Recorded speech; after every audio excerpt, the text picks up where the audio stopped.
What's up, everybody? Welcome to the Bitchuation Room podcast live stream. I'm your host, Francesca Fiorentini. I hope you guys are good. Here we are. You press play, don't press stop. That's a great song. And yes, I'm going to write it one day, write it down. It'll be good. It'll be good once I've developed it. Thank you all so much once again for being here. You know me from News Broke, from the Damage Report, from the one time I had on the big channel, and that's about it from here, from the Bitchuation Room. We have such a good show for you today. Comedian Greg Edwards is here. Activist organizer Nelini Stamp of Working Families Party is here. We're getting into it. We're talking about the Biden administration. We're talking about the outgoing Trump administration. We're talking about the future of the Black Lives Matter movement. And how that translates into policy. Also, what do we do about all the billionaires and, the class war that we need to wage? I hope everyone had a good Thanksgiving, a very good anti-colonial Thanksgiving, may I add. It's hard because, I hate colonialism, but I love pumpkin pie. So how do we do both at the same time? One of those ways is supporting Indigenous and Native organizations, obviously, right? Never forgetting about them. And you can do that by tipping this show, and we will donate a portion of your tips to Decolonizing Wealth's Native American Response Fund, providing rapid response support for Native American communities during the pandemic. We're talking about communities that have been hardest hit by the virus, communities that have been hardest hit by the economic impacts of the virus, and the fact that 1 in 6 families in this country is actually suffering hunger. Yeah, first world. Welcome to the first world. Capitalism's bad, y'all. You can tip us also. Sorry, this is what I was supposed to finish saying. The tryptophan really does last. It lingers in the brain. Yes, I ate turkey and I broke my vegetarianism for the turkey because I like to break my vegetarianism with the driest bird possible. That's it. Anyway, you can tip us TBR-live on Venmo, TBR Live on Cash App. Do that. Your tips mean so much. We are donating a portion of them to Decolonizing Wealth. And just a shout out to everyone who's given $20 or more. Saritam Sanyal, David Piles, KT, Robert Fedina. There you go. Fedinia. Fajan. I'm not going to say what I want to say. Vagina is what I wanted. Okay, I said it. George Mercado, Brent Andrews, Juan Vasquez. Thank you all so much for your donations. You're so sweet. And also BT Dubs. It's a small milestone, but it's a milestone nevertheless, you guys. We have 10,000 subscribers on YouTube to this channel. Thank you all. Thanks so much. Thanks for liking this stream, sharing it, for subscribing, for supporting this podcast and supporting this little nest of comedy and politics that is so important to carve out consistently. George Carlin is trending on Twitter because every day some motherfucker finds out who the fuck George Carlin was, and the genius that he was. And in his spirit, I like to, just be a third, a fifth of the comic and political genius that Carlin was. I'm trying to carry that torch, y'all. But hey, thank you for everyone being here. Please comment, super chat. I already see some super chats. Thanks so much for that. Let's start off with what I'm bitching about, y'all. What is it? The Biden administration already. And here's the thing. I really don't want to bitch about the Biden administration. I don't. I'm tired of being angry. I fucking hate being angry. I want to calm down. I want to take a rest. But AOC said we're not going back to brunch. So, baby, we got to still be angry. We got to still push. And look, there have been some good nominations in the Biden administration. Okay, I'm not going to say good. Look, all right. Cesar Chavez's granddaughter, maybe that's good. That is very good. So maybe there's been some good. But it's definitely been one of the fuck you, you're cool, fuck you type administration picks, and cabinet picks. So we've got kind of some old school Obama. It's a very Obama 2.0 in the year 2020. Janet Yellen as the head of the Treasury Department, Secretary of Treasury. It doesn't seem bad. She's got an innocent bowl haircut, and like, it doesn't seem like she's gonna, evict me from my house. So maybe that's good. And she did oversee like a massive economic upswing under the Obama administration. So, hey, put her back in office. Trump, of course, took all the credit for that. She seems okay. Let's see. First Latino to be head of the Department of Homeland Security, Alejandro Mayorkas. He seems okay. And then there was an announcement today, and I saw this woman's name trending, and I was like, I'm not even going to click on it because I don't want to know what it's about. Because whenever she trends, it's always because she said some petty bullshit, and she's gone after, a Bernie Sanders supporter, Bernie Sanders himself, Elizabeth Warren, Cory Booker, apparently. Going after anyone for anything. But then I finally realized why she was trending, and that is because she's been tapped to be the director for the Office of Management and Budget, and I'm talking about Neera Tanden. Neera Tanden, who is the head of the Center for American Progress and just loves to punch left, just hates Bernie, hates hope and change and any ideas of progress. Ironically, because she heads up the Center for American Progress. But so the Center for American Progress, it's a think tank. She has been, she's at the helm. She's worked with the Clintons for so many years, and has been an advisor to Hillary Clinton. And the think tank in and of itself has been against things like raising the minimum wage to $15 an hour. This is, mind you, in 2015, against raising the minimum wage, against Medicare for all. She said something like, Libya has oil and we have a deficit, so let's do it. Very ill-advised invasion of Libya. I mean, it's stable, right? I think. I haven't checked in on Libya in a while. I guess I should. But she is the watchdog for the status quo. Now, I will say this. I don't think the Office of Management and Budget, which is the body that apparently presents the president's budget, is that important. Like, it's not the Secretary of Treasury, right? It's not the Department of the Interior, which I still don't exactly know what they do. Pretty sure it has something to do with like land management and shit like that. But anyway, the point is, it's not that serious, but it's just so annoying that, of course, Neera fucking Tanden has to have a role. And yet Bernie Sanders, Elizabeth Warren, any other progressive has not been nominated to any cabinet position as of yet, and probably won't be. Let's be real. It's annoying. It's just bad. It's bad news, and it makes me, again, I don't want to critique the incoming administration so hard yet. I want to see and wait to see what they do. But it doesn't really bode well. And and I think a lot of progressives feeling on this is, you all almost lost again to a idiot celebrity populist billionaire, millionaire, whatever.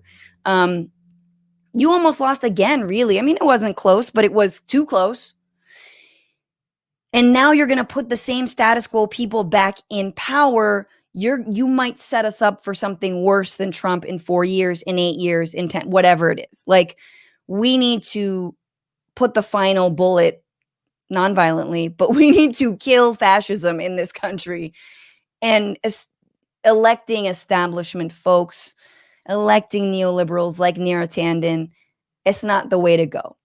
And yeah, she's a woman of color, but guess what? There are so many other women of color who are amazing and dope, who would be very qualified to do the same job, who don't make a habit of picking fights with anyone who dares to say that they're for Medicare for all. So that's what I'm bitching about.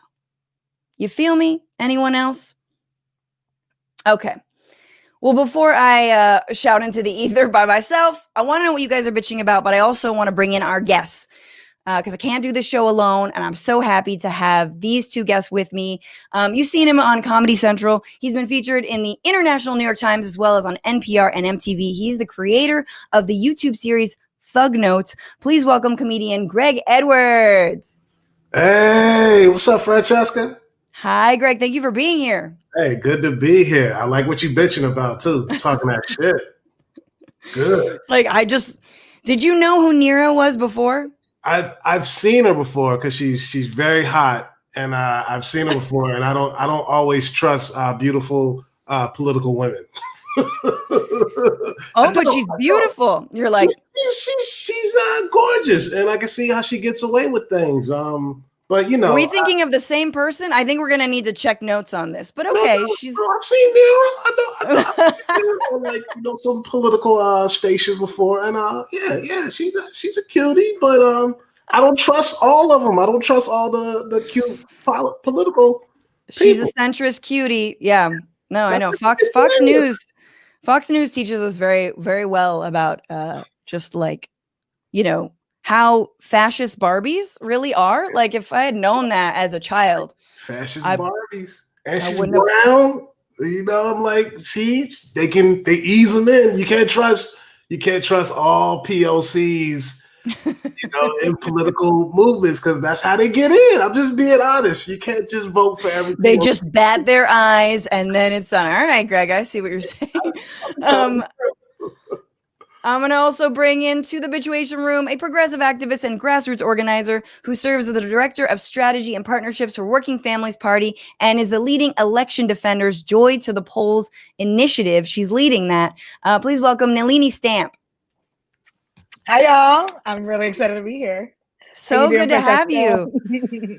I'm okay. I'm fine. I am, once again, I'm just like, I don't want to get mad. It's so easy to just be like, Democrats suck, but sometimes they do, True. Sometimes they do. A lot of times they do, unfortunately. Yeah, but we can't give up. How were both of your Thanksgivings? I had a really good time. Socially distanced, just one person from my pod over and watched Christmas movies because it really is the beginning of Christmas for me. What you watch? What you watch? National Lampoon's Christmas. Yes, yeah. Classics. Oh my gosh, so good. Yeah, Gremlins. Yeah. Yes. Oh, see, these are the good ones. I did the same thing on Halloween. There's like no good Halloween movies. Like Hocus Pocus is okay. There's just not. I mean, like there's scary movies, but there's no like. I guess it's not a feel-good holiday. Never mind, Greg. How was your Thanksgiving? It was good. Hung out with my lady. We made some food. We were supposed to kick it with some friends, but we're like, you know what? Let's just be legit and just do it by ourselves. And it was nice. It was good. I always like spending time with my lady, so it was good. It was good. Wow, not sick of. I mean, is it a new lady? Because I was like, how are you not sick of your lady after? No, I mean, you know what? We've been spending so much time together, and it's been actually really good. It's been great. Good. Yeah, it's been beautiful actually. You've done 10 500-piece puzzles, 1,000-piece puzzles. If a couple can survive that, that's we watch a lot of House Hunters International.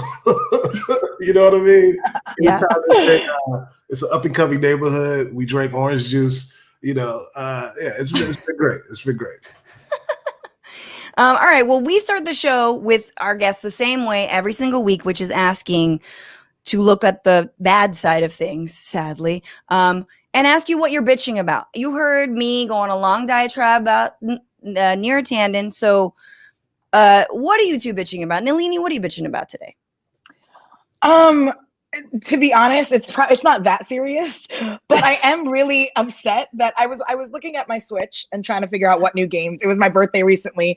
I got a code from my colleagues at Working Families Party, and I was just so mad that there are like ads for stuff like Outbreak and Pandemic. Like I don't want to. We're living in one. I don't want to play a video game about living in a pandemic or a viral outbreak. So I've been getting very, very upset of any content that is trying to lure me into the situation that it is 2020. So that's what I've been bitching about as of lately. Like we're living it and it's awful. But like it would be kind of fun to be like, I am the head of the, what is it? What's CDC the international? Yeah, the CDC or like what's the international one? I can't even remember. The WHO. Like I'm the head of the WHO, and I can solve it. Like like just cosplaying doing this better would be fun. Yeah, but it's still traumatic. So no, you can't even play Oregon Trail now without being triggered. You're like, diphtheria. Oh my God. Totally. Greg, what are you bitching about? I got a bitch about the stimulus. I'm like, yo, we need this bread, man. My neighbor got his motorcycle stolen like 2 days ago, and I was like, dog, people broke, man. I'm sorry. He was like, yo, you got your camera work? And I'm like, dog, that camera's just there for show, homie. That camera don't work. And you know, people broke, man. And I'm tired of calling up friends and family, and I hear that brokenness in that voice. And yeah, we just need that bread. So you know, sorry to bring it down, but man, $1,200 after all this, and we closing down everything again. You know, I'm not mad at people for like, fuck it, I'm opening up my bar and I don't care what people are saying. You know, I get it. People are broke right now. You need to get that bread.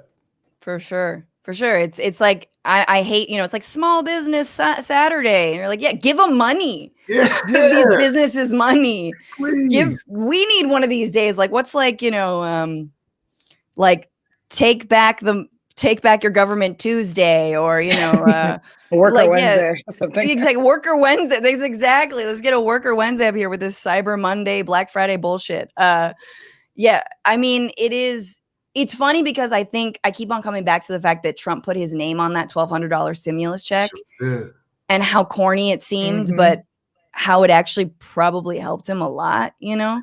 Yeah. And, you know, I know we're going to talk about this later with Nelini and what the priorities are going forward, but it's like, can Biden bucks be on there? You know, just like put Biden's name on something. Just put his little grinny veneers or whatever, you know, his little dentures on something.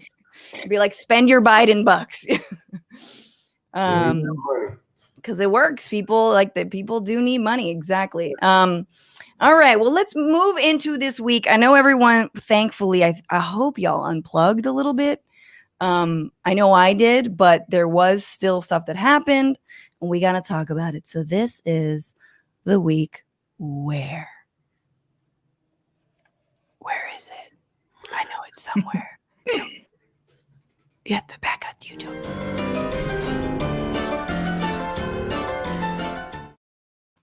Yay! Oh my God, wait. Before we go into this, you know what? The last thing I want to say about Nira and tell you too is that her birthday is the same as mine. Oh, there it is. You're like, that's why I know it's deep. It's even deeper. September 10th, and like it's September 10th, and I love early Virgos. I love Virgos. Yeah. Beyonce's an early Virgo. I'm the 12th. You're the 12th? Oh, Virgo's in the building. Are you? I got a Virgo moon. I have a Virgo moon, but okay. I'm a Scorpio with a Virgo moon. Okay. I'm like every planet is Virgo for me. It's like, oh, you've got. Anyway, but the point is like, you know, don't you hate it when someone you hate has your same birthday and you're like, cool, yeah, no, that's great.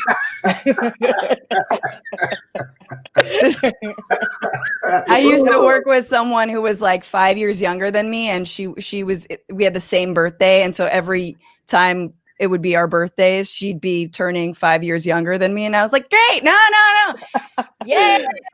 He's like, we have your same birthday, except for like, what was 9/11? I don't even. It's like,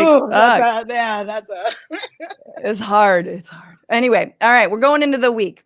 So this was the week where the president gave his first post-loss press conference from a bizarrely small desk as he continued to claim election fraud. You might say it was his NPR Tiny Desk concert, at which he played the world's tiniest violin, just teeny tiny. The other thing that the Tiny Desk highlighted is that Trump has a fatty. That's right. Ass so fat you can see it from the front. And the question is it natural? Is he stuffing with a diaper? I have said it before. People who watch the Damage Report, people who watch this show, there is only one way to find out whether the president wears diapers or not. He needs to show us his undies and prove, just like he proved that he can drink water with one hand. Remember that? That was so much fanfare. Show us the undies. Show them. Like, Come on, it's a matter of national security. I feel like we can get this going and he will actually show us.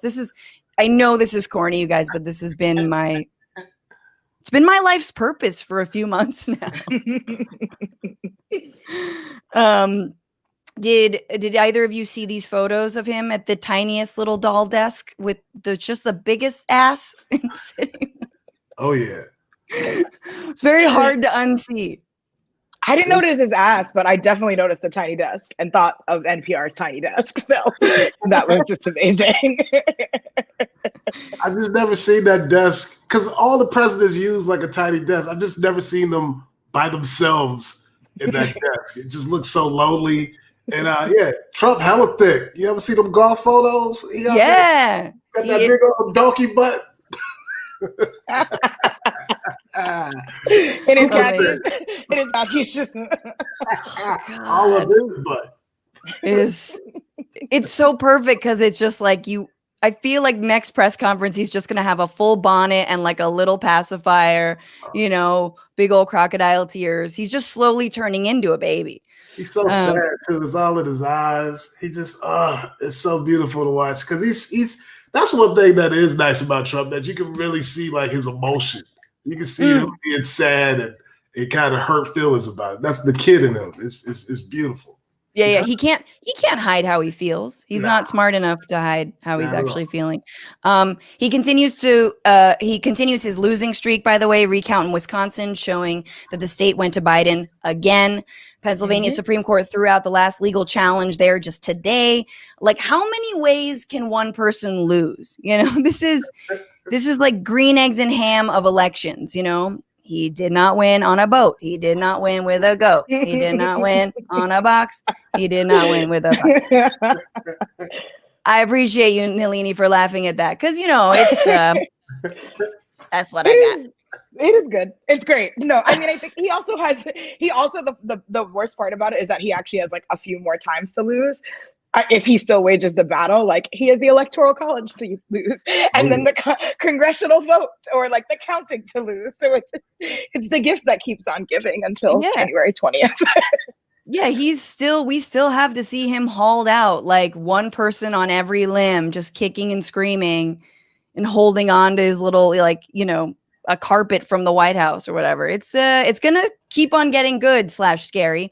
The way he talked to that reporter the other day when he said, "Hey, you don't talk to the president like that."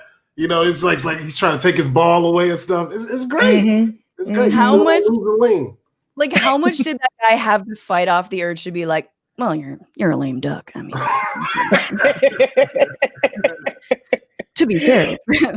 That's probably in a group text that he sent out, at least, that reporter. Absolutely. All right. Well, moving on to the scarier side of the lame duck presidency, this was the week where Israeli assassins killed a top Iranian nuclear scientist in their ongoing campaign of killing Iranian nuclear scientists in their ongoing campaign of trying to provoke Iran into retaliation and thereby triggering the United States into World War III and never having to make peace with Palestinians.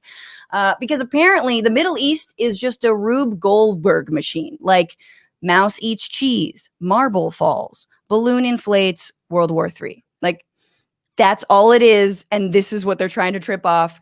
Many suspect this is an attempt by Israel and the Trump administration to screw the incoming Biden administration and prevent it from renegotiating diplomatically via the Iran deal. In layman's terms, the Trump administration is basically like the person who takes a big shit in a single bathroom, and then it's like smelly as hell, and then he leaves, and then Biden's the guy that comes in after, and then Iran's right behind Biden, and Biden's like, no, that wasn't me. There's no, I swear that's the other guy, but Biden, and is this more about me and my experiences than anybody else? Do you feel like I've always thought there should be a way to signal to the person who uses the restroom after you that the big smelly smell wasn't you. Like, it's got to be like you invoke the shaggy, it wasn't me rule, like, anyway, but that's basically what's happening. It's like a super volatile situation. It's unclear what Israel really wants, but ultimately all they want is just like continue crimes against Palestinians and they can do that if the United States, is distracted by Iran and a war in Iran. Of course, they say it's, because they don't want them to get a nuclear weapon, blah, blah, blah, blah, blah. There is questionable reports as to whether they even have the capacity to have a nuclear weapon. But I mean, we are just like one, terrorist attack away from like Trump being like, yep, okay, let's go to war. And Pompeo like, yeah, let's do it. We got 2 months, month and a half. That's enough time. I've seen Wag the Dog. I've seen Wag the Dog enough times to, I mean, yeah, it's a hot mess. And I think that it's the baby that's being dragged out, kicking and screaming, and is going to ruin everything in their path. And I think that like, well, and also it's just like, it's been years and years and years of this vicious cycle of Israel just trying to announce their power and assert their power in ways, so as you said, that they can continue to not be held accountable against crimes against Palestinians and the indigenous community there, as well as Bedouins, right? Like it is just the state that they're running. So it's really unfortunate to continue to see this. I think if you're a nuclear physicist in Iran, you need to be a janitor for the rest of the year, dog, because y'all are getting blasted just out of nowhere. You could be going to Staples with your girl and you just getting shot up. You know what I mean? Be a janitor, man, and it's bad. It's terrible. Yes, absolutely. But it's the same shit. It's the same thing over and over again. Israel and the U.S. Poor Palestinians. Yeah. Yeah, absolutely. And it's like, it's this sort of vicious cycle, because if there's if the sanctions, I mean, this is for a whole other conversation, but like, if you have so many economic sanctions and you need nuclear power, you're going to be developing some amount of nuclear capability, right? Not weapons, but power. And that's not the same thing. And so you kind of put them between a rock and a hard place. I don't know. I need to watch like Welcome to the Zohan to just like, just an Israeli that I like, which is really just Adam Sandler playing an Israeli. That movie was better than I think some people give it credit for. It's a movie. And shouldn't we all get nukes? At this point, I think everybody should have a nuke. I should have a nuke. You all should be able to have nukes. Sound like Oprah. You get a nuke. You get a nuke. Yeah. Everybody should have a nuke. I want a nuke. I ain't gonna use it, but I want to have one. But you want one. Exactly. This is the rationale. Everybody else got one. I love Greg. I love you just like at the UN or like the IAEA. Look, why can't I have a nuke? It makes sense. Just give me the capability. All right. This was a week where the Supreme Court ruled that the state of New York and others cannot restrict religious services and gatherings under COVID-19, obviously to prevent the spread of it. This is because the GOP has been packing the courts, and now the courts are packing the morgues. The case was brought by churches and synagogues in New York against the restrictions of Andrew Cuomo, who, of course, hates religious services because it distracts from the Church of Cuomo, followers of Andrew, disciples of rough-handed Italians who do little to nothing but receive way too much adoration. It's like, I mean, but here you see, right? This is Amy Coney Barrett deployed to allow people to get closer to Jesus, like meet him sooner. Is that the goal here? Hey, Creflo Dollar must have called him up and was like, "Hey man, I need my new plane.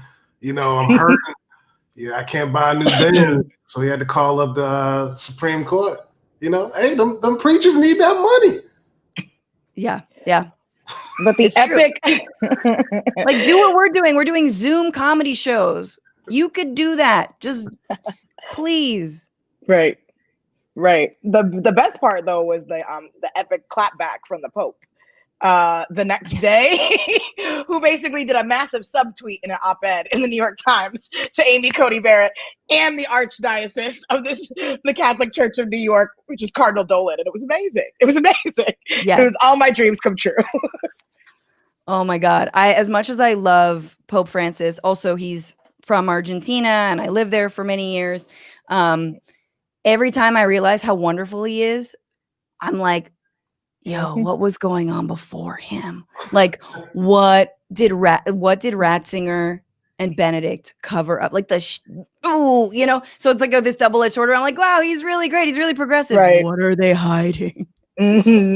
Totally. But yeah, oh God, Pope Francis for the win. Once again, all right, last news story. This was the week where Donald Trump pardoned a turkey for the crime of being delicious. And pardoned former National Security Advisor Michael Flynn for the crime of lying to the FBI about communicating with Russia in the lead up to the 2016 election, which is the same thing. Just delicious to Putin, delicious to, everybody. There's going to be a lot of pardons. If you guys are just checking in with this news story, there's going to be a lot of pardons coming in the final weeks of the Trump administration. And I say, let's just have fun with it. Just put them in a t-shirt cannon, fire them out, have all the crooks jump all over one another to get them. And actually one of those pardons might go to the president himself. If you guys are following this. And apparently everyone's asking can he do that? Just like with everything else about this administration. And the answer is somehow still not no. It's not.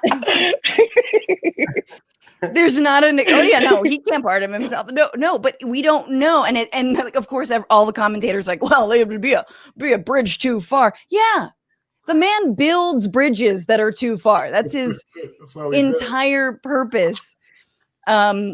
This is you guys know the whole age old, if you find a genie with a lamp or a lamp with a genie in it and you get 3 wishes, can one of those wishes be 100 more wishes? We don't even know the answer to that shit. How are we supposed to know whether the president can pardon himself? We're terrible at definitive answers here, you guys. Yeah, I don't know, y'all. Do you think he's going to try and pardon himself for, I guess, hush payments to Stormy Daniels or campaign fraud? I think he will. I think he will try to pardon himself, but I don't think he will have to, actually. I don't think America has the balls to actually even go after Trump because I think it'll set the precedent of going after other presidents and everything. I don't think we have the stones to do it. And I think he kind of knows that. Yeah. So I don't think he'll have to. But I think he would if he did have to. Easy. Sure. Mm-hmm. Yeah. Bush somewhere is no. Let's not look back. Look forward. I voted for Biden. Yeah, it's true. It's but apparently a pardon might not work in the state of New York, right? Where he's facing other crimes or those crimes. I forgot which crimes, but there's still hope. He's never going to see the inside of a jail cell or be even on house arrest. He'll skip to Russia before that happens, or wherever Jeffrey Epstein is hanging. We'll see. Or whoever killed Jeffrey Epstein is hanging. I don't know. Wherever Lady Margaret goes when she wants to take a break. I've been watching a lot of The Crown. And this season was good. Oh my God, it's so good. It's so good. It makes up for the fact that British Bake Off was so bad. All right, we're going to move on to our next segment, but before we do, I want to read some of your chats. Thank you so much for being here, everyone in the chat. I see your chats. I love your chats. Alyssa Burdick says, my birthday was shared with Donald Trump. Oh, man. Oh, thank you, Alyssa, for sharing that. She asked, can she have mercy? Yes, you have all of the mercy. Yes. But you're the best. It's so easy. You're the best person to be born on that day. Maybe there should be a support group for people who are born on Donald Trump's birthday. Actually, there probably is. We'll look into that. It's do I have asshole rising in me? What is that? Should I look into this? Fidelinero on Twitch says, Neera Tanden, can Barry Weiss be far behind? No, I don't think she's far behind. Barry Weiss, the notorious bad take op-ed writer of the New York Times, super Zionist. All right. Dranoa77, the government needs to help out. A lot of us are unemployed as our industry suffers. Absolutely. Greg and I are stand-ups, and not that there was ever money in comedy, but there's definitely not money now. Goddamn. We're Zoom comics now. Zoom comics. Thank you. Shout out to Zoom. Thanks so much, Zoom. If you know the creators of Zoom, we love them. Yeah, I got my Zoom tattoo. I didn't get stock soon enough. Right? Oh. Andrew Williams on YouTube says, hasn't this been the strategy of the GOP for some time, usually striking the economy? Why not start a war and get people killed? Absolutely. War is a great distraction also from the fact that they're not helping people. Zoltar the Magnificent, man, I never thought I would stand the Pope like this, honestly. Uncle Phil 2K on YouTube, I think Trump is absolutely going to pardon Ghislaine Maxwell. Yes, it'll make all the QAnon idiots do mental gymnastics. That's so true.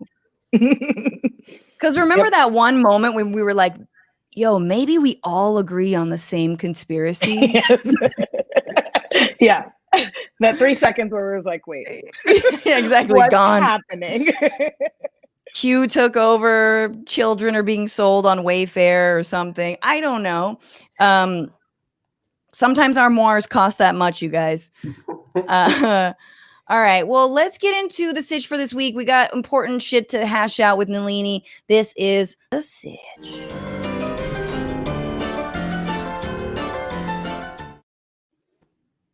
Thank you. I saw you grooving there, Nelini. And everyone, feel free to chime in and ask questions. But overall, I just want to ask you about, Working Families Party did so much during the election. I joined a text banking for Warnock in Georgia, right? And that race is still not won, but Working Families Party has done a lot, and I think has made.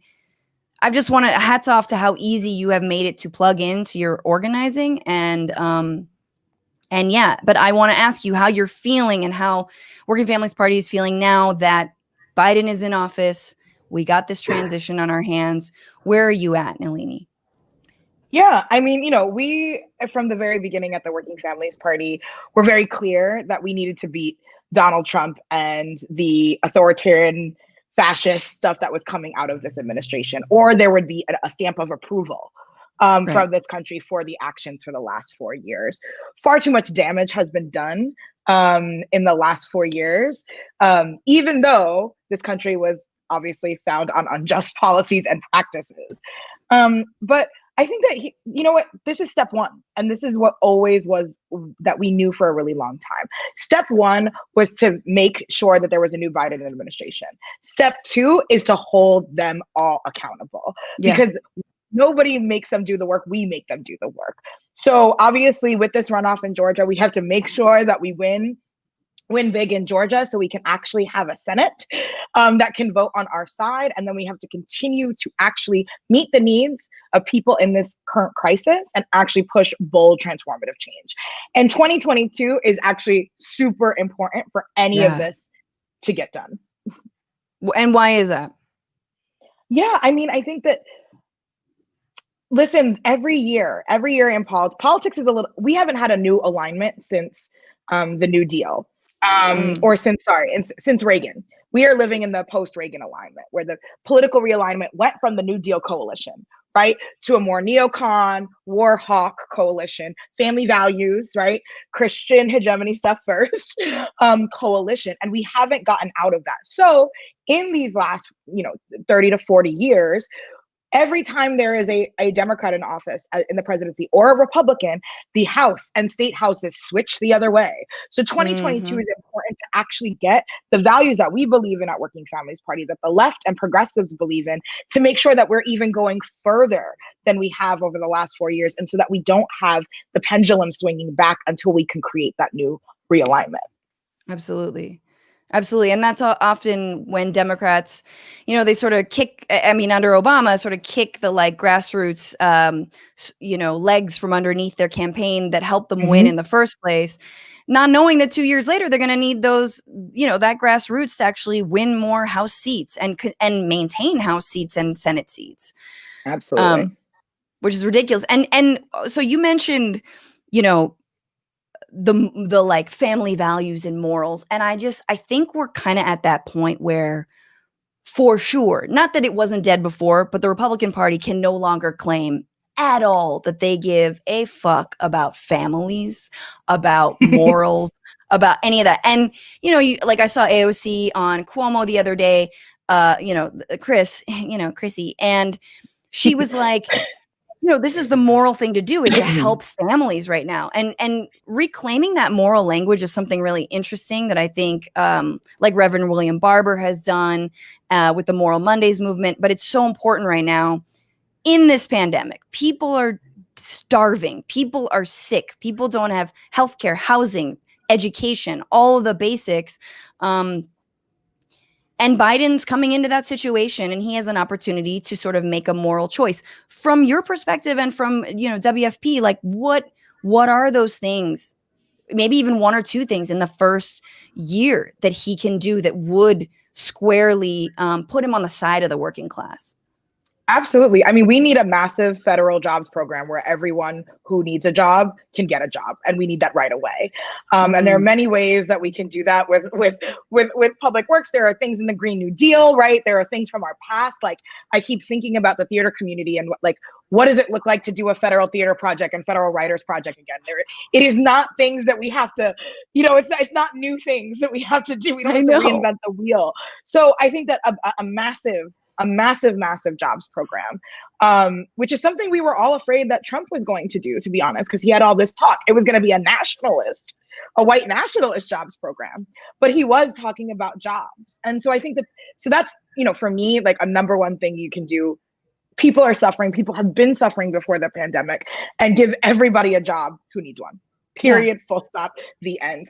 And the other thing I think is really, you know, I think we need to take this kind of care narrative beyond, and we talk about this in our People's Charter.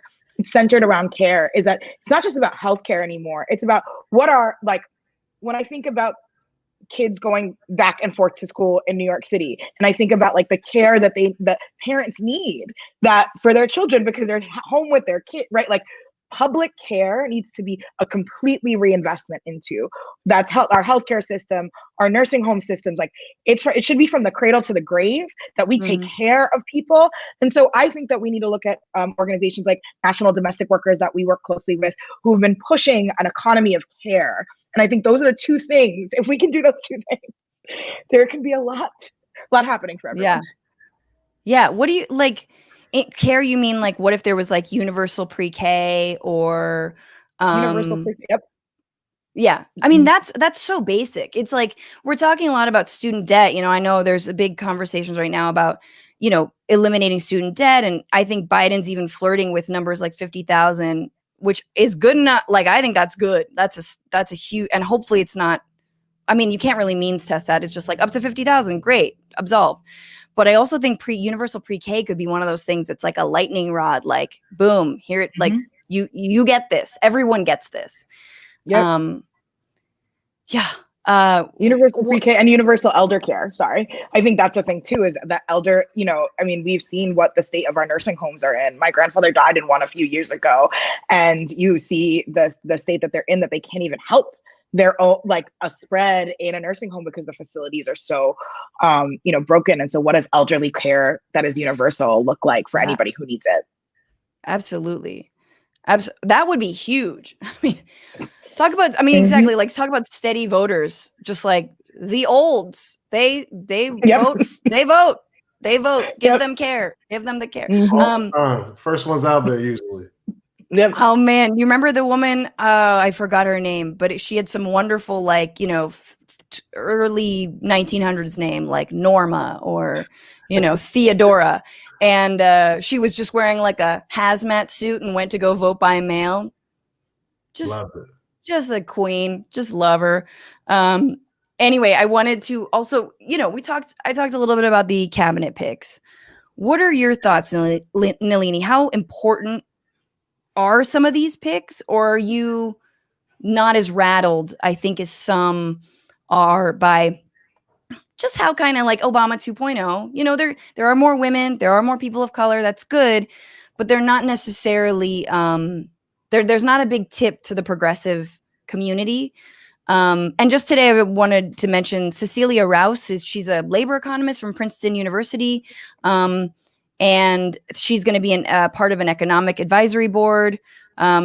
She'll be the first African-American woman to chair that council. I don't know anything about this woman. I haven't done my research, but what are your thoughts on how important the cabinet picks are?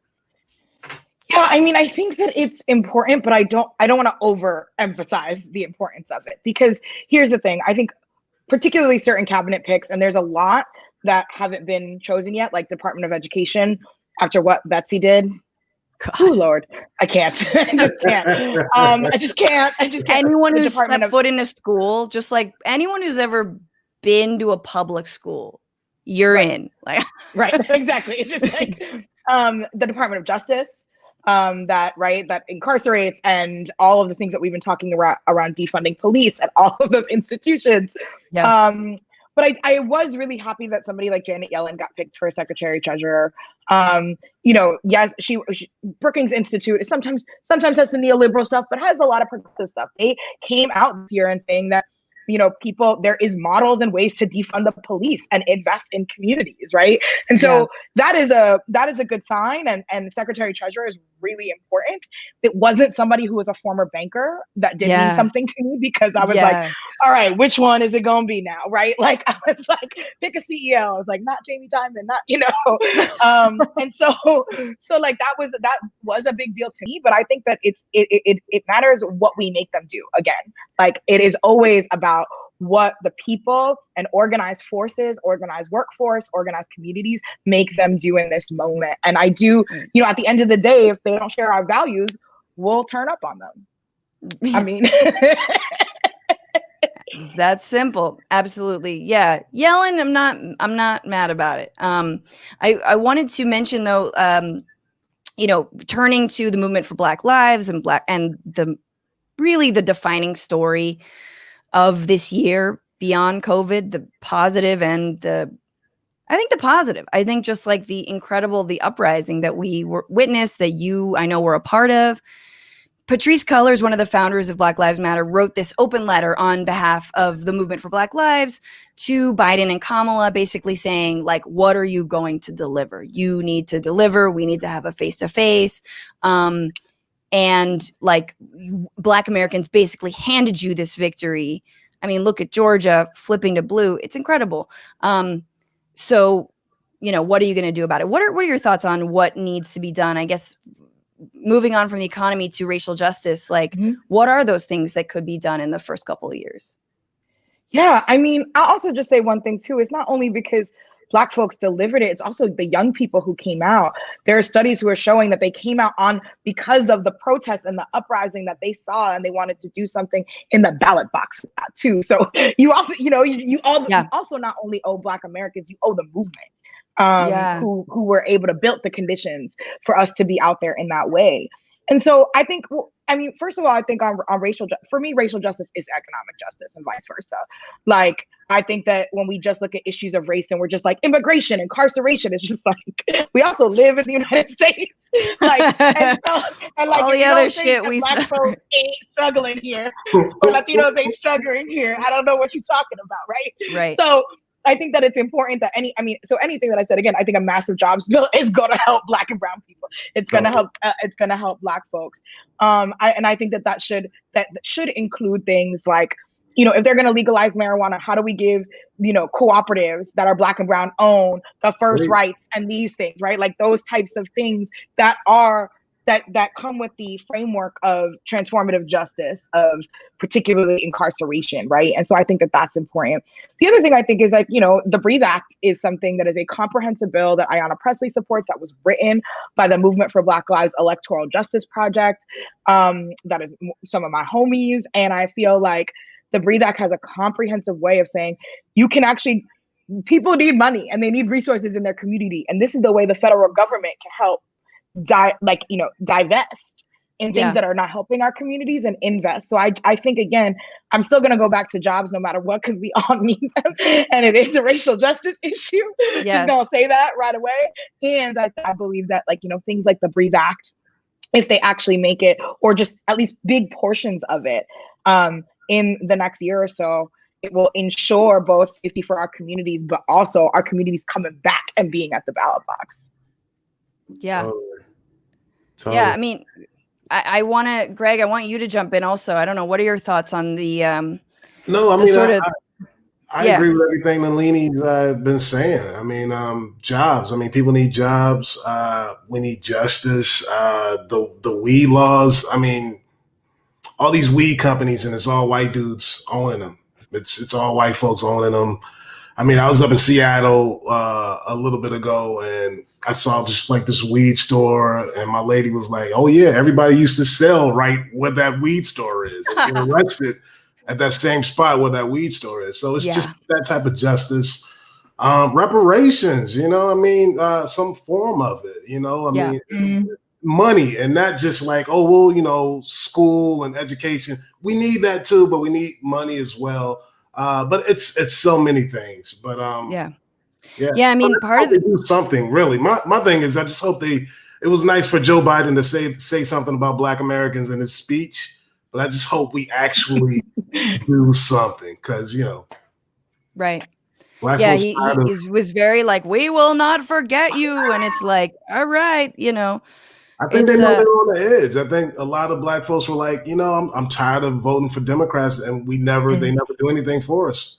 And I know a lot of Black folks were like, not saying that they're going to vote Republican, but just like, I'm done voting at all until we at least get some comprehensive plan that you're going to actually help us out. And that was a lot of talk over Twitter, a lot of social medias, and I know they know that. I know they found that out. So I think that's one of the reasons Biden said that. But talk is cheap. I think you're right. Like DMX said, you know, I hope you do something. Absolutely. DMX, yes. Yeah, and the Breathe Act it's interesting because there is, you know, initially right after the George Floyd protests and the uprising, there were like, oh, well, we will, you know, body cams and no-knock warrants should be ended. And like, I don't want to discredit just how important those things are. And I mean, the fact that we have body cams, it's like, it seems little, but look at all the shit we're seeing now. Look at all of this egregious stuff that's being captured on camera that was going on forever and still goes on, you know, when it's not being filmed. But I think that was really a catalyst for, I mean, the fact that George Floyd's murder and so many of these murders have been filmed have been catalysts that even white people can't, or non-Black people can't ignore, you know? But there's like the sort of what I would call almost like a little bit weak sauce, like, let's end the no-knock warrants. Meanwhile, Breonna Taylor still doesn't have justice, and her family is, you know, no one's being actually, you know, no one's being charged with anything. And so, I mean, just the Breathe Act, I mean, I don't know, Nelini, do you think it's possible that we could get some traction under that? I want to just read out what you were referring to: federal grants for local, state, tribal governments to decenter incarceration and help create community-led public safety options. Like, that's so visionary. It's so huge. And you can call that defunding the police, or you can call that like investing in communities, you know? Yep. And it's got, I don't know, I guess for me, it's got to come from the top down. Like, I feel like it does mean something that under Obama, there was an opening of investigations into the behavior of police forces. It mattered that he was examining the fact that we're basically shipping, you know, weaponry that comes back from the Middle East over to local police departments, just like, and he was like, maybe there's a pipeline there we need to stop. Like, so I don't know. Do you feel, I mean, this is the chicken or the egg question of, is it a cultural issue? Is it around? I think, Greg, some of those, the exploratory sort of work into reparations really has to do with like reckoning with our racist past, looking at systemic, you know, racist institutions. It's very chicken and the egg of like, can we just, you know, push these reforms forward, or do we need to have like a moment of like, holy shit, we really need these? How many more moments do we need before we realize that this has to happen? I mean, how much time we got left in this? Right. It's so hard. I think it's all together. I mean, you have to do something. It's going to take a long time to, like, you can't go into I guess you can go into the background of every cop but how deep can you actually go? Do we have those type of tests that we can know if a cop is really racist? Do you really hate Black and Latino people? Do you hate all brown people? Are you scared of brown people before we give you a badge? But it's deep. I mean, racism is so deep in this country and so ingrained into who gets a chair at a restaurant. You know what I mean? So it's right. It's hard. It's really a hard question, but we got to do something, and we have to do something to help. I don't think there's any quick solution, but steps. All I'm looking for is steps, gradual steps to help something out, so people won't get scared of just walking around. Yeah. Yeah, you have to. I mean, it's always like the walk and chew gum at the same time. I'm notoriously bad at metaphors, like even the easy ones. But I'm always trying to say something. I'm like, what's the seam of your pants or the seat of your pants? It's terrible. Like, notoriously.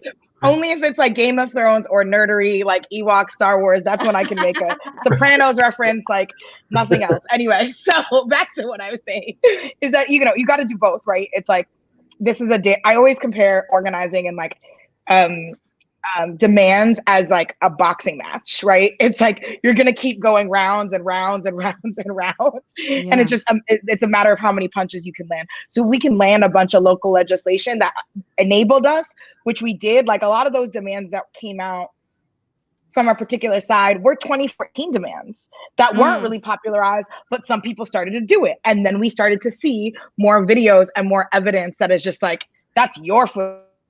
Not somebody sitting on, a street corner, not somebody across the street who didn't see something happen. It's your footage on y'all. So I think it's just like, how do we continue to do both? And I feel that because of the Trump administration, we are going to have a lot to do on the federal level, a lot more to do on the federal level as people and as movements for the next few years, because we got to undo a bunch of shit over the last 4 and undo a bunch of shit since like 1976.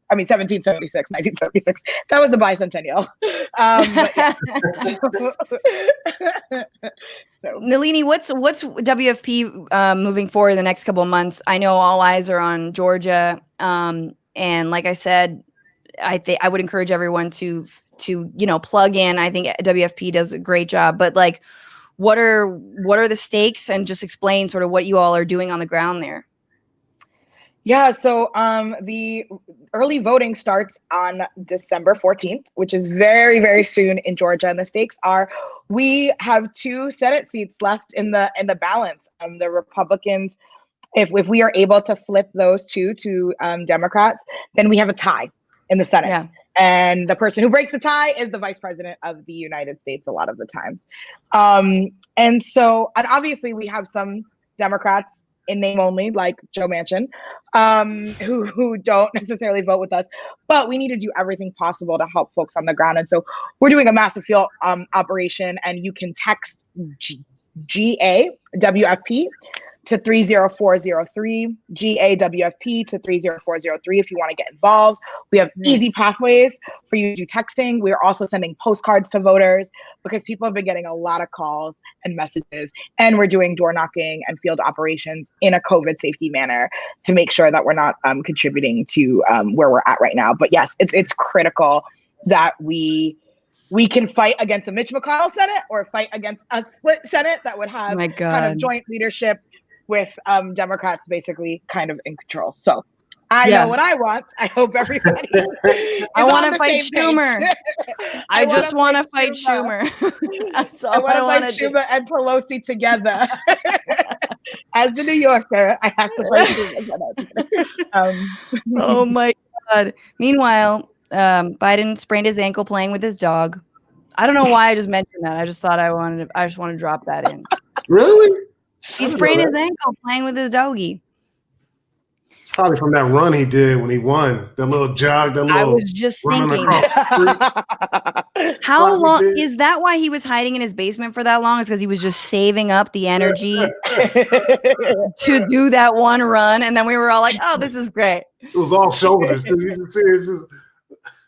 I like the run, but yeah, no, playing fetch with a dog, that's okay. It's like a really adorable way to injure your ankle. It's not golf or like, like cheating on your wife and somehow spraining your ankle. I think all should stop playing golf. Like, it just looks bad. It just looks terrible. Pick another sport. Play tennis if you want. I kind of want them to play handball. Handball. Like, I think that they would get a bunch of. Golf it just looks too rich and just bad. It looks too rich. It does, right? It smells rich. It smells. It reefs it. Like it's rich. Play some Uno. Can I get some Uno cards? Honestly, I just am a president who loves Uno. That would be so great.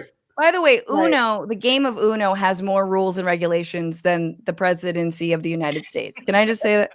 Like, he's probably going to pardon himself. Like, Uno would never allow that. Uno would never allow a pardon. There are rules. Our chess. Can we get some of that Queen's Gambit love? Right. Nelini, just one last thing.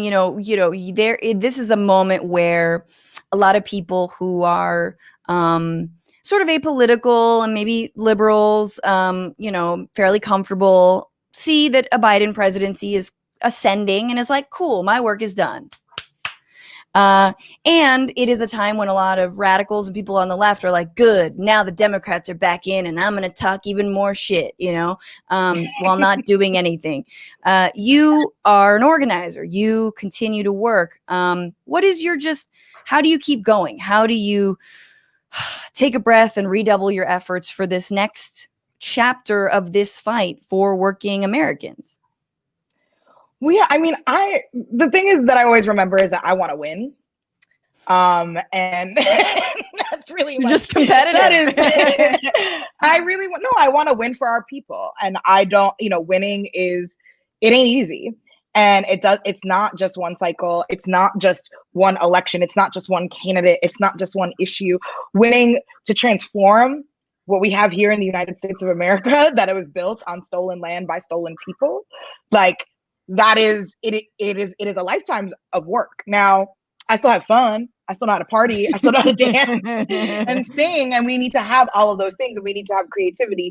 But I think it's really important. I'm not saying people should go back to brunch because I want to go to brunch. But I think I really do. I'm a New Yorker. I appreciate my brunch, y'all. You ain't taking brunch away from me there. But what I will say is that, like, things like, we can't go back the way it used to be because it's not. The world has changed, and I don't think people are going to allow it to change, right? Yeah. So many people are hurting in this crisis right now. People are literally physically experiencing what it is to be, even if somebody's in, I don't know, whatever rich apartment they have, like, they're just in their rich apartment. They probably can't go that many places, right? Right. Like, everybody's experiencing it to a certain level, and I do feel like right now, that we owe it to, if everybody has been talking about our heroes, our new heroes. The first time that I thought that we're finally seeing grocery store workers, male people, all like nurses, doctors, like restaurant workers, and all of these essential workers these are our heroes. And I've been waiting for that because they've been my heroes for a really long time. It's finally everybody's heroes. And if we want to actually honor them, that means we have to do the work to make the change, to make sure this shit never happens to them again. Yeah. Ooh, that is a great way to end this segment.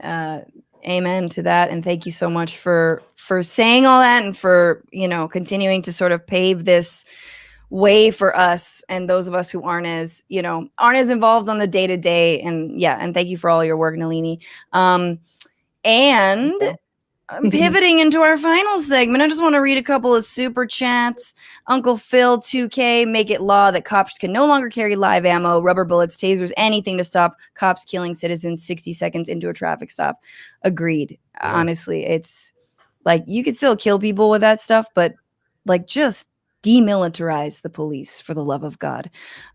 Snow White, great name, says, thanks, Francesca, another great show with amazing guests. Y'all are crushing it. Thank you. I agree. I have a discerning guest booking schedule or something. I don't know, but I agree. I love my guests. I love these guys. All right. We have one more segment. It is Christmas.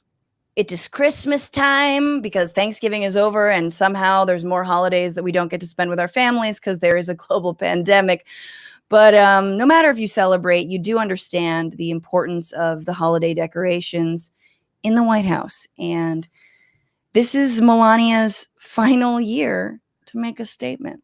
And so I want to know, what's she gonna do? This is the FLOTUS Who Stole Christmas.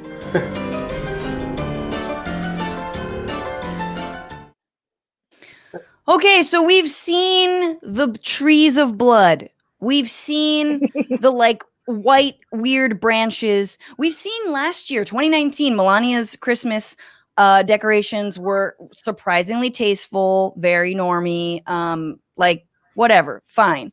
And then we did hear her say very fervently that, quote, who gives a fuck about Christmas? They want me to do the decoration. I don't care. I don't want to do the decoration. Which, by the way, was in the same breath that she was like, who cares about these kids in the cages, all the children? But we all made a big deal about the Christmas thing. Like, and I get it, because like we kind of all expect it, right? We knew she would say that about migrant children. She has no love in her heart for them, but like Christmas, that was surprising. So what is she going to do in her final year? The tree's been delivered apparently, and according to a source in the White House, the First Lady will not attend the unveiling of the holiday decor, which means she's like trying to Angela Bassett this, just like throw a bomb, walk away. I don't know, Greg, what do you think it's going to be? Melania's done. Black Christmas all day. She put the black tree or spray paint the Christmas tree black balls, figuratively and literally. She's done, man. Melania's been done. She hates it there. She don't care about Christmas. She just stacking that bread. So when she get out of this relationship, she could go move to Austria or somewhere with them kids and chill out. With Baron. Yeah, tall ass Baron. With her, like he got huge. Baron's Remember like when he's about to go to the league. Yeah, I thought he was gonna be a basketball player. I was like, well, he got to, right?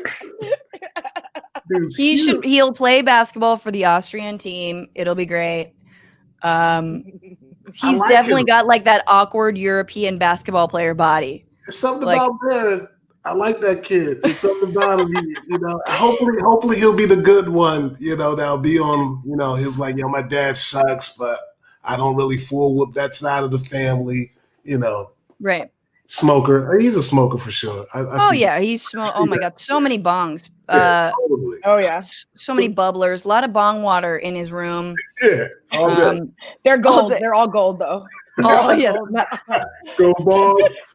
Gold bongs. Got Baron on the side. Right, somewhere Baron's on Zoom, like yo, look at this one. Just showing his one friend that he has. So, okay, all black Christmas. I like that. I feel like she would go vinyl with it, very Cruella DeVille. Nelini, what do you think? What's Melania's final Christmas going to look like? In my dream world, I kind of hope she sets like fire to the wing of the White House. Like, I really want her to just like, oops, just like push, oopsie. And like her smiling with this, and then fire, engulfed flames. Nobody heard, of course. But yeah. I think that would be if she set fire to the East Wing of the White House. That'd be something. That'd be good. It's gotta be like because a tree initially, like a baby Jesus has to have started it, Yeah. She's just gonna be like, but Mary Magdalene, like we just couldn't. She's gonna walk out of the flames as Mary, like. It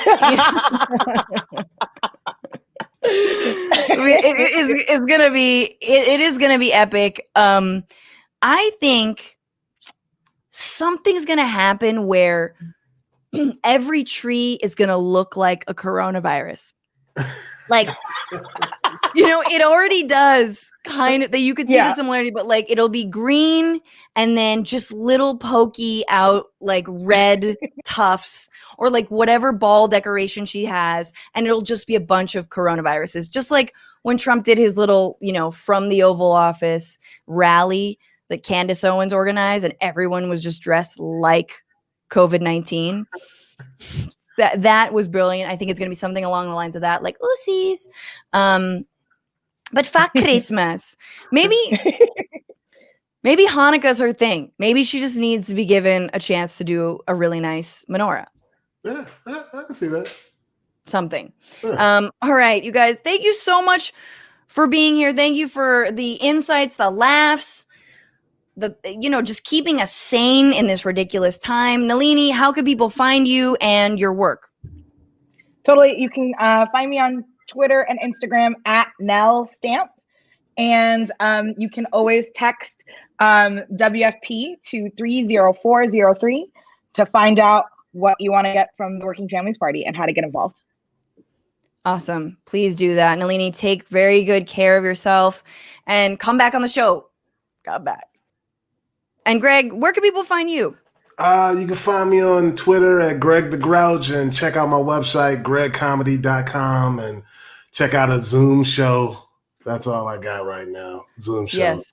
And if you look like Neera Tanden, slide into Greg's DMs. Please slide in my DMs. He'll be there. What's up? Maybe I can bring you back to this side, Neera. The good side. All right. Take care, Greg. Thank you so much for being here. And thank you all for being here. Oh my gosh.